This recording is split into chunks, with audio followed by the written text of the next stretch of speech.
Hello. Hi. What would you like to have a conversation about? I'd like to have a conversation about Ex Machina. Hello, I am Professor Robert E.G. Black, and this is Minutia Ex Machina. With me this week is Sean German from Next Scene Podcast. Yeah. Welcome. Hello. Again. Hello, Robert. Hello, listeners. Thank you for having me back. Glad to be here. Yeah, you're the first repeat guest on this show. So I'm currently in the lead. Yes. I hope it doesn't come down to my problem I had on the Room Minute, where I had some guests who were on almost as many times as my co-host. But who knows? I'm only doing 1 minute a week, so I'm going to need repetition. Mm-hmm. Like normally people sign up and they're doing 3, 4, 5 minutes of a movie in a row. And now it's just one. Well, it fits the theme Yeah. of the sequence. So. It's an existential crisis. Whereas my confusion and lack of knowledge about the room fit the theme of that film Yeah. as well. Oh, definitely. Here you've proven to have knowledge. You talked about computer programming last time. It was great. Mm-hmm. And now, I don't know what you're going to talk about yet. No. This is minute 15. In my notes, the first thing I said is this is the minute where it all falls apart for me. One of my frustrations talking about this movie in slower pace is the conversations between Caleb and Ava are far too brief. Yeah. And I actually timed it to see how long this one is. And it's very disappointing for me. It's about a minute. Well, it's a little longer than that, but it seems like that. It was around this minute where things start to fall apart for me as well, but probably for different reasons. Yeah, in what way? So when I first saw this film, I saw it once, watched it all the way through, and I didn't think much about Caleb. Okay. I kind of thought the interesting part, the interesting characters were kind of Ava and Nathan. Okay. To kind of That's see, are they for real? How much of what they're saying is true? How much do they believe what they're saying? And I believe Ava probably believes most of what she's saying. Nathan, I think, is deceptive, or I thought at the time was deceptive, but he knows a lot of what he's saying is being deceptive. Right. Watching it through the second time and having at this point the advantage of listening to previous episodes of the podcast, Mm-hmm. I now think more in quantity, like more. I've done more thinking about Caleb. Okay. And I thought it was interesting that the theory or the thought that, he could be artificial. Yeah. He could be AI as well. I didn't really put much stock or put much thought into the line that Nathan has about Caleb being the human element in the Turing test. Mm-hmm. But now watching it a second time and hearing some of the first episodes of the podcast and some of your thoughts, my opinion of Caleb is much lower. I don't really think much of him. I think if he is an AI, he's an earlier version, perhaps a failed experiment. Unless the attempt was to make something more human, that an AI may be too good, maybe too perfect, too consistent in their logic, the memory recall too perfect to be human. You'd have to kind of purposely break some circuits or, leave some diodes unwired to really get a human. And maybe that explains Caleb. But I think some of the things that I thought were profound or intelligent that he says that now I'm like, no, it's a little more cliche. Maybe I'm, cliche. I'm basic. I'm not as profound or thoughtful as I thought, because I thought one particular thing in an earlier line that Caleb has when he says, if you've created a conscious machine, it's not the history of man. That's the history of gods. Yeah. And like when I first heard that, I'm like, oh, that's a great line. And now I'm like, well, that's a great line for a basic character. Yes. Like it didn't strike me as impressive the second time through. And I mean, I kind of see what Caleb's doing with the conversation, to bring it back specifically to this minute. Mm-hmm. He's trying to avoid a lot of what kind of not AI, but like sort of the conversational machines you see on the internet, or take things, we'll take semantic hints from what you say and kind of turn it back. He's leaving open-ended questions, like not just open-ended in terms of like, how was your day, but just saying, just how, like really trying to be minimal to give Ava as little as possible to work with. Yeah, he's testing her. To say like, tell me about yourself, say whatever comes into your head. So that's kind of good, but just I'm not as impressed with Caleb as I think I was the first time through. And it goes back to, the questions you've raised in terms of why Caleb? Why was he selected? Yeah. After my first viewing, if you'd asked me that, I would have been like, well, because he's a good programmer. He's maybe familiar with machine learning and artificial intelligence. And, Nathan thinks like this would be a tough test. If you can fool Caleb, or if you can convince Caleb, you've really done something. But, on reflection and a second viewing, now I'm like, I don't know. I think maybe the opposite. Maybe he picked Caleb because he'd be easy to fool, because he'd be easy to convince. Right. Maybe he wanted him to be easily fooled, but he didn't want him to be someone who would immediately do something about it. He thought he'd be more timid. Right. Maybe. Yeah. And that backfires. Yeah. I mean, I think it's not that, he's not like sycophantic. He's not so in awe of Nathan. Obviously, he respects Nathan. He is in awe to a certain extent, but he's not so in awe that he automatically accepts all of Nathan's claims. So I don't think Nathan wanted it easy that way. Someone that would be impressed by the large estate and the large house and just the mere fact that you've got the thing that even approximates a human female. Mm-hmm. But I don't think he's looked for like the most intelligent, he's not looking for a Sherlock Holmes. Yeah, their conversation about why he picked him is so brief later that it's hard to gauge exactly why he went with Caleb versus, I mean, he does say Caleb's, pretty good programmer. We've talked about his programming skills previously. Yeah. They might not be very good. Yeah. But also it could have been sort of random. And maybe the point wasn't that he picked Caleb. It's that whoever he picked, he was going to know exactly what they were into. Yeah. And that's why Ava, for example, her face might have been one of the last things they changed is once they picked who was coming, give her a face that is going to work for him. The skin is the last element, maybe. Yeah.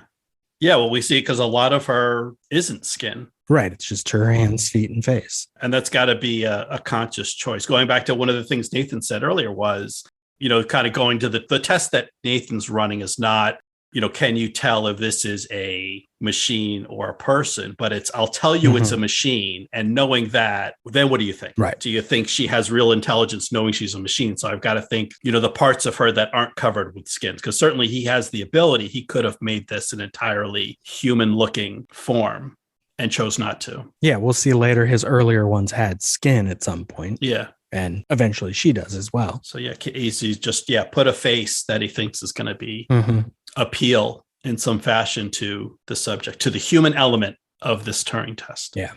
She might even have slightly different versions of her personality, and he just flipped a switch so that she went to a specific one once he knew who was coming. Yeah. Either way, I mean, he has matched them up against each other. Right. Yeah. So who's like the testor and who's the testee? Well, right. The script describes this space, both the little vestibule thing that Caleb is standing in. He doesn't even sit down for this conversation. And the space where she is one observation room. It just has glass that divides it in two parts, but the whole thing is the observation room. And we see in this minute that Nathan is watching this conversation from multiple angles. He's watching both of them. Yeah. He's sort of testing. I mean, practically speaking, he would have to test whoever's being there as the human either way, because he has to know what humans think of his AI. Not just can the AI pass for human, but will humans care? Well, I'm wondering how much of the test is for Ava to see, does Ava pick up that Caleb is an AI? What does Ava think of Caleb? Because this is an interesting setup, and I guess it's supposed to be set up like Caleb is entering her space, but he's in like a little cube. He's in a small little room. Right. Her space is bigger. Yeah, her space is bigger. Almost, at certain angles, it looks like he's the subject. Yep. He's the thing being experimented on, not Ava. Yep. So yeah, their conversation has only just started last minute. She said hello at the end of the previous minute. So she starts this minute with the line that's at the beginning of my show every week. What would you like to have a conversation about? Which is a great conversation starter on her part. She's trying to make him pick a topic so she will be able to speak very specifically. But yeah, he goes with open-ended response. Yeah. Why don't we start with telling me something about yourself? Which is broad. It's not entirely open-ended, but it's broad. She even then tries to narrow it down. What would you like to know? And as you already quoted, whatever comes into your head. Yeah. Make her come up with it. It's like a nice little volley back and forth. No one wants to actually say anything. No one wants to commit to a topic. Yeah. And they're not like kids meeting for the first time where they're going to have like a game to play. All they have is this conversation. They're on two different sides of glass. Yeah. One of them has to eventually say something. Yeah. So who talks first? You talk first? I talk first. At some point, one of them has to drink and the other one is immune to iocane powder or whatever. We'll see. Little battle of wits. Yep. The battle of wits has begun. Yeah. The battle of wits has begun. It ends when you decide and we both drink and find out who is right And who is that? She says, well, you already know my name and you can see that I'm a machine. And it was as she said that I noticed that we can see and hear the blue lights in her abdomen cycling. Mm-hmm. Like there's actually a sound design to them, which I hadn't noticed before. And I like that. I don't know what they're doing, but I like that they make sound and they move. Could be a problem when she goes out and has skin on and people always hearing weird mechanical noises from inside her. But maybe the skin is insulated. Part of the ploy here is uncover as much of her machinery as possible just to make it even more of a test for Caleb. And so she offers, would you like to know how old I am? He says, sure. I'm 1. 1 what? 1 year or 1 day? And she just says 1. In the script, it says her answer feels like the near non sequitur that typically betray AI responses. And she, in the script, says, does that seem young to you? And he says, quite young. We skip those couple lines. And he just says, when did you learn how to speak, Ava? And that's when we cut to Nathan watching.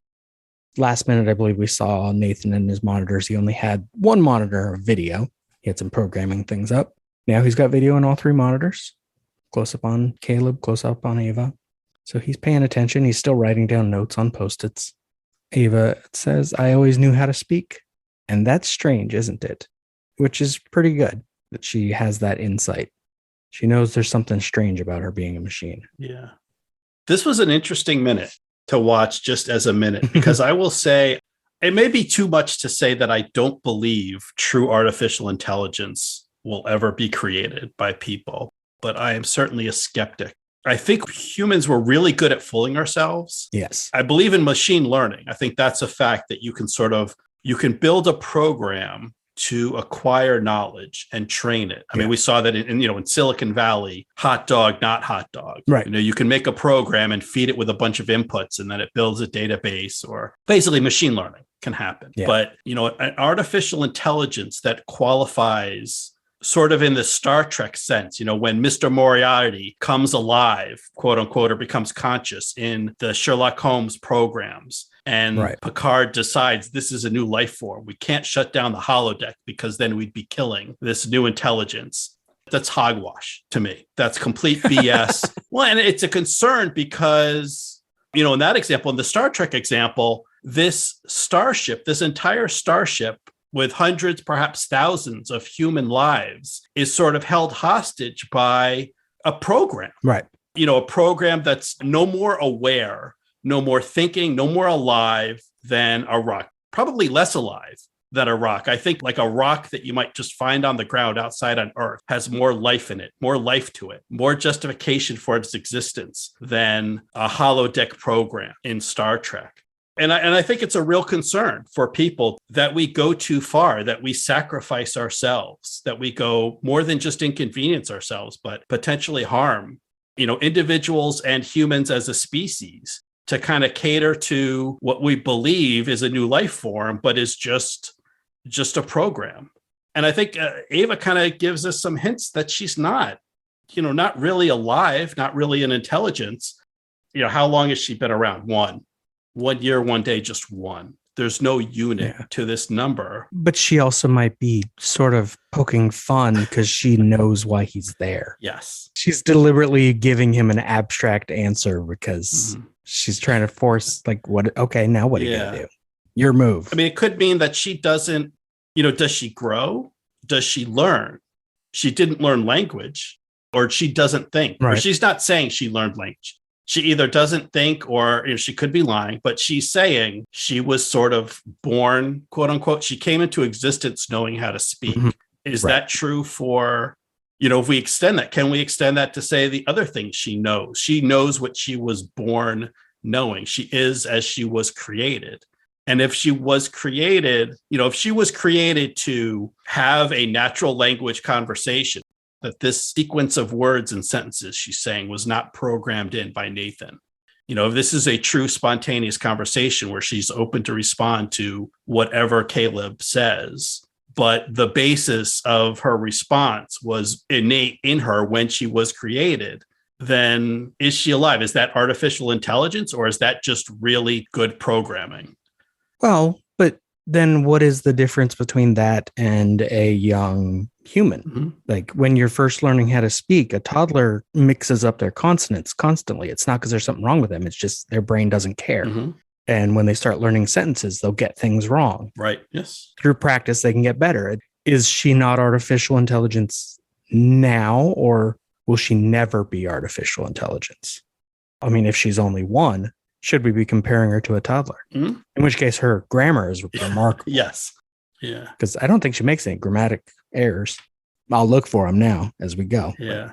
I don't know. My grammar sense and editing isn't on that level. I didn't pick up anything. Well, not in this minute. No, she's fine. Of course, we could just say, is she making mistakes on purpose to seem more real? Well, that's what I think the one thing is. I think she deliberately leaves a unit off Mhm. because I forget what the cue was. There was something last minute where like she turned and was like, when he said he hadn't met anyone like her. And it's like in that moment, she knew why he was there. Yeah. And she doesn't know why this experiment is happening, but she understands this is some sort of test.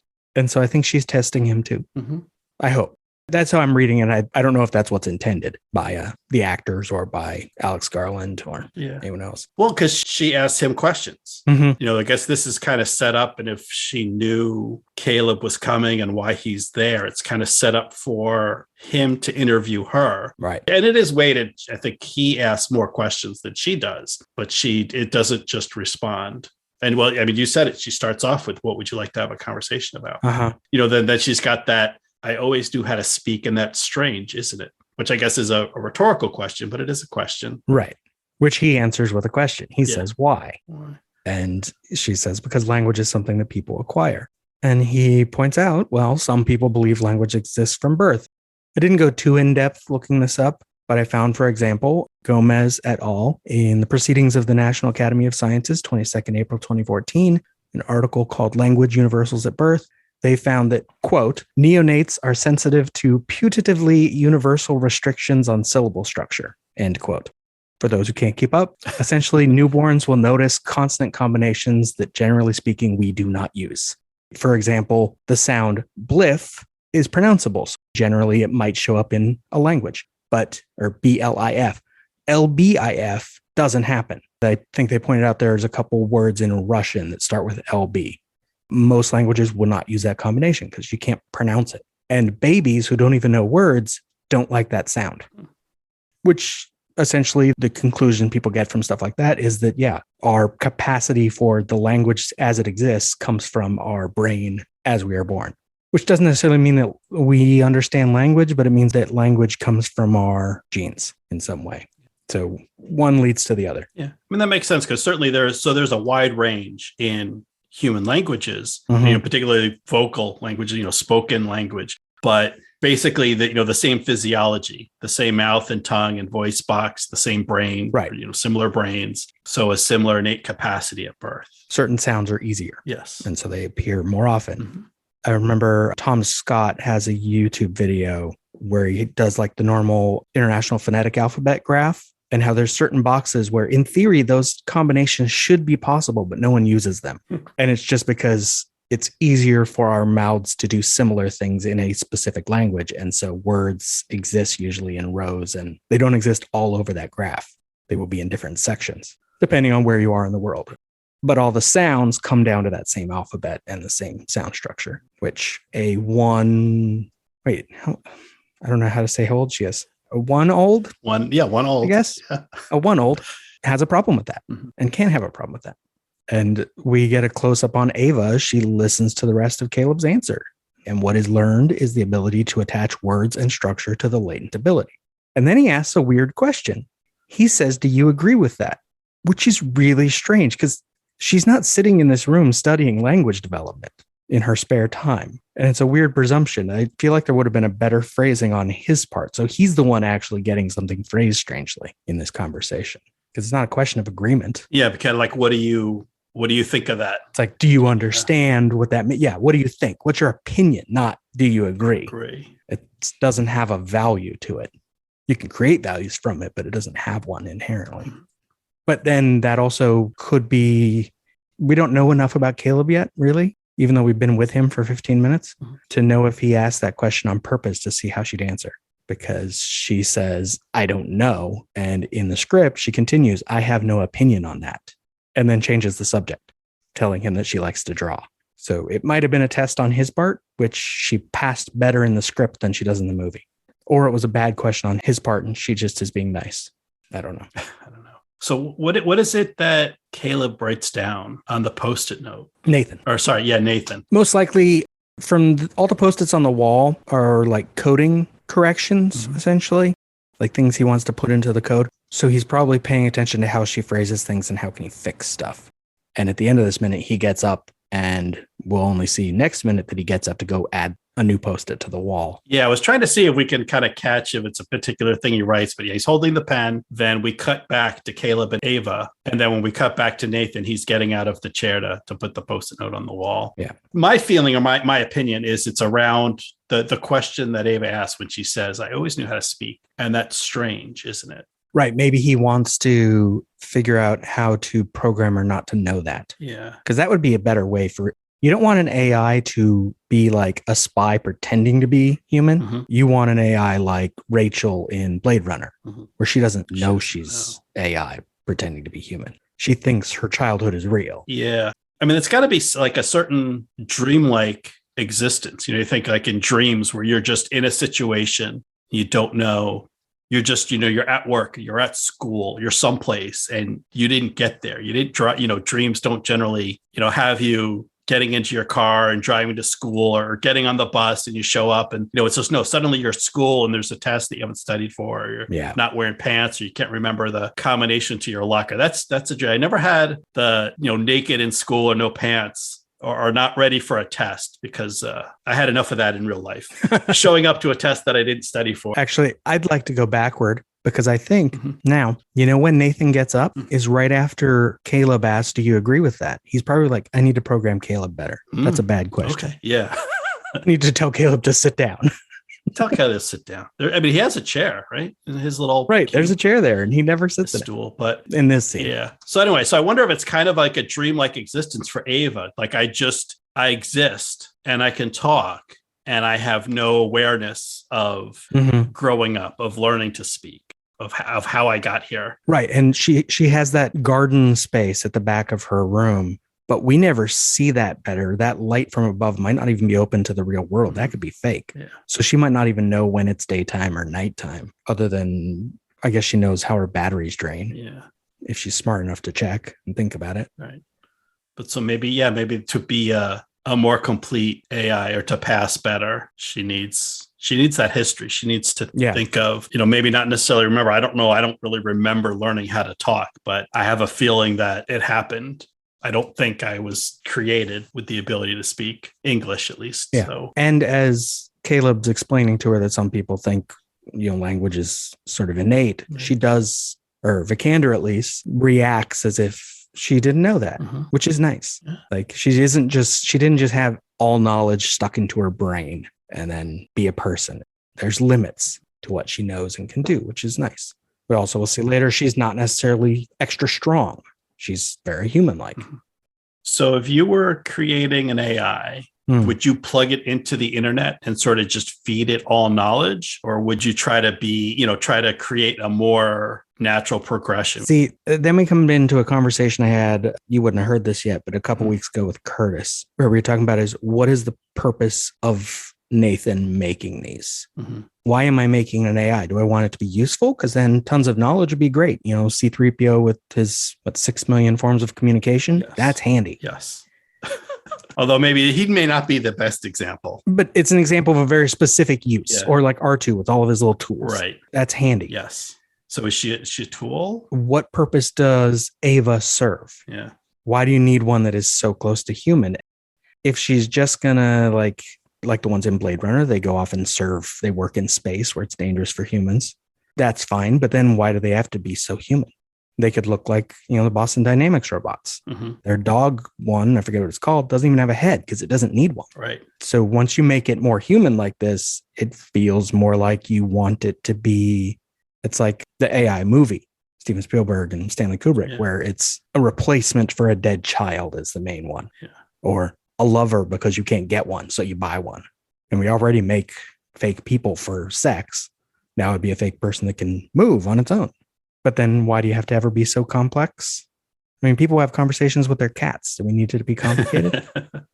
Yeah, I mean, I think this is one of those things. This is, as Jeff Goldblum would say, Nathan was so preoccupied with whether he could do it. Absolutely. He probably hasn't thought about whether he should do it. No. Maybe he may not even know what the ultimate purpose is. One of his previous robots tries so hard to get out, she breaks her own arms, and he just made another one. He clearly is not thinking through his own purpose.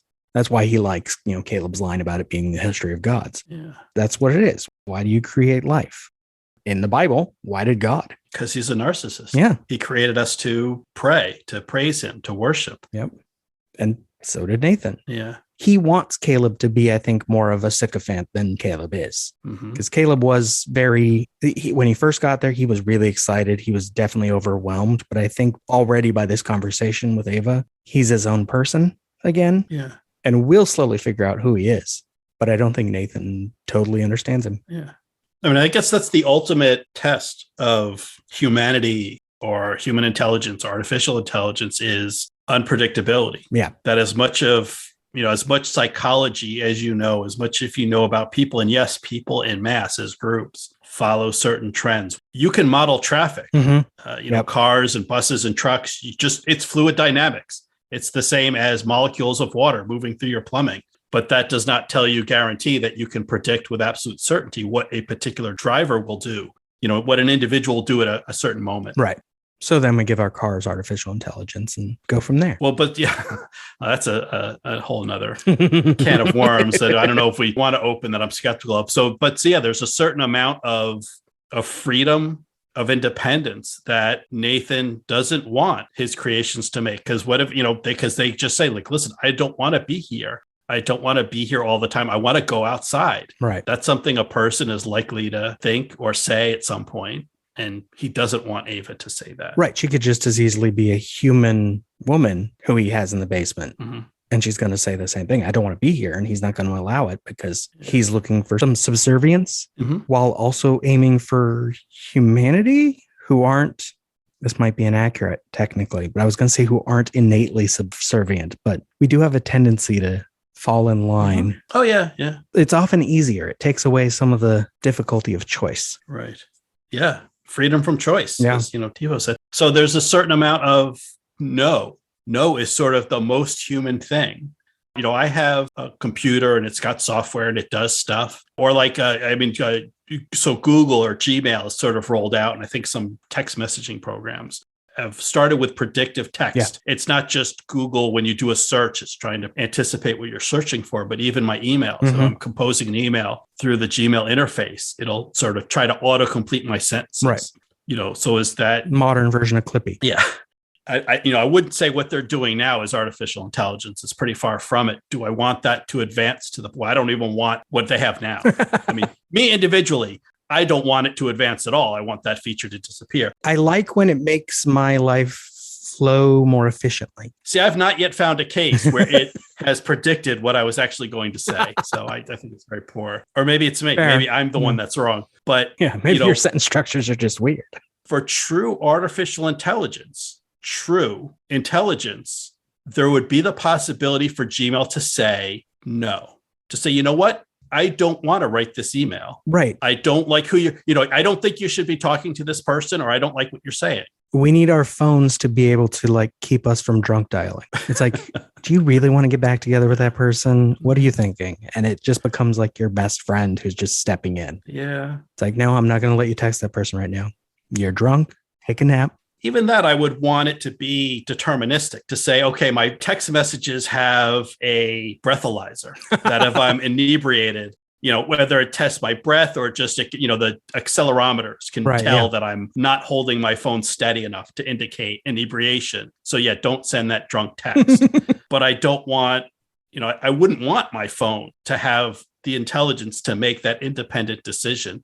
Do I want you to send that email? Do I want you to send the text? Because I'm the person and you're the tool. Okay. Yeah. And maybe you can help me. You can have not really intelligence. You can have better programming, machine learning to be a more useful tool. But in the end, I want you to be a tool. And that goes back to my original argument about I don't believe in artificial intelligence. I think we can create tools that are so good, we think they're intelligence. Yes. We think they're intelligent. We think, oh, Gmail actually understands my conversation and knows what I'm trying to say. So that's why the autocomplete is so good. When in fact, no, it's just Gmail has access to so many conversations. And people, for the most part, generally are very predictable. So if I start the first half of a sentence the way millions of other people had started a sentence, Gmail can assume I'm going to finish the sentence the same way those millions of other people finish their sentences. But that's not intelligence.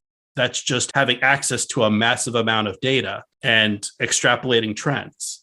And my concern is that at some point we think that's intelligence. We think we're having a conversation where it's like, no, it's just extrapolating trends from large data sets. At a certain point, that is the same way our intelligence forms as well, though, when it comes to how we form sentences.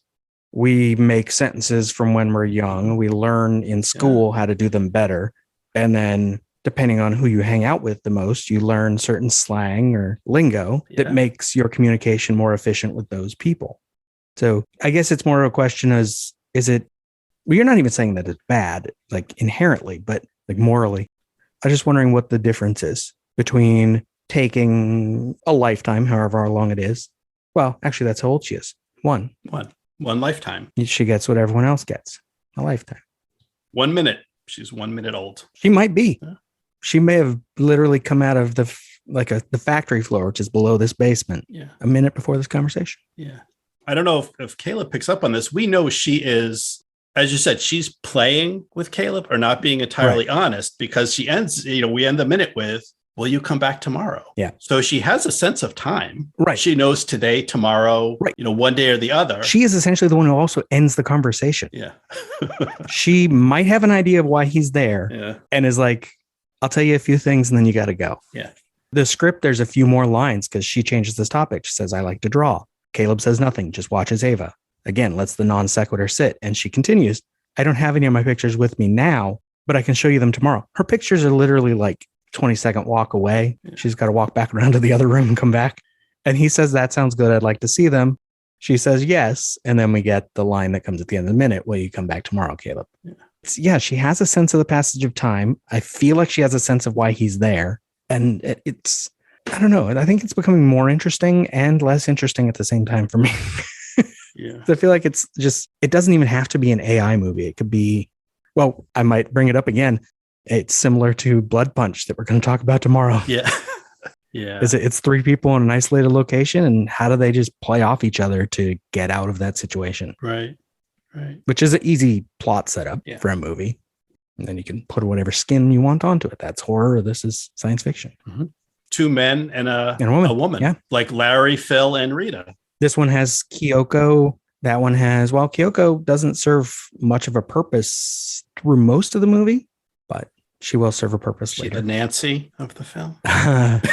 Yeah, kind of. Or she's the groundhog. Oh, yeah. Yeah. All right.